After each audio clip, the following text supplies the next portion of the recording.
शहरातील Galaxy panache अपार्टमेंटमध्ये booking केलेला फ्लॅट खरेदी न करता परस्पर दुसऱ्याला विकल्याप्रकरणी बिल्डर अमित अशोक थेपडे आणि सेल्स मॅनेजर जावेद शेख या दोघांवर सलग दुसऱ्या दिवशी तिसरा गुन्हा दाखल झाला आहे। दोघांनी फिर्यादी राहुल मारुती सर्वगोड वय 44 राहणार मोदी हुडको सोलापूर यांच्याकडून 2022 मध्ये जनता सहकारी बँक सदर बाजार शाखा येथील 2 लाख रुपये रकमेचा चेक घेतला होता। 23 नोव्हेंबर 2023 रोजी वेळोवेळी एकूण 10 लाख रुपये दिले होते। पैसे घेऊनही दोघांनी त्यांना फ्लॅट नंबर 1302 दिला नाही। मात्र तोच फ्लॅट दोघांनी परस्पर 11 ऑक्टोबर 2022 रोजी साठे खत करून विशाल जाधव आणि ललिता जाधव यांना विक्री केला। फिर्यादी 2 सप्टेंबर 2024 रोजी विजापूर रोडवरील पनाश अपार्टमेंटमध्ये जाऊन भेटला। पैसे दिलेले असताना मला आस्थागायत फ्लॅट मिळालेला नाही असे म्हणाले असता दोघांनी फ्लॅट दुसऱ्याला विक्री केला आहे। तुला आता फ्लॅट आम्ही देऊ शकत नाही, खालच्या जातीच्या लोकांना फ्लॅट विक्री करत नाही, तुझे पैसे बुडाले समज, यापुढे आलास तर याद राख अशी धमकी दिल्याचे फिर्यादीत नमूद केले आहे। या प्रकरणी दोघांविरुद्ध भारतीय न्याय संहिता कलम 316(2), 318(4), 3(5) सह अनुसूचित जाती जमाती प्रतिबंधक कायदा कलम 3(1) RS प्रमाणे गुन्हा दाखल झाला आहे। तपास सहाय्यक पोलीस आयुक्त गवारी करत आहेत।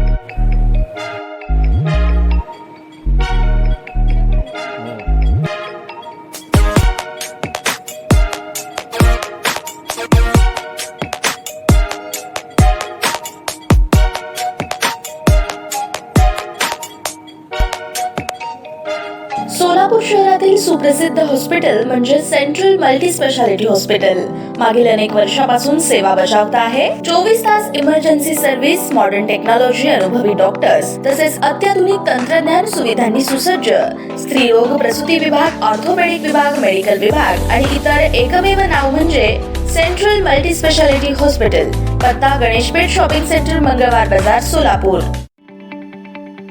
ताज्या बातम्या पाहण्यासाठी प्राईम महाराष्ट्र न्यूज चॅनलला सबस्क्राईब करा।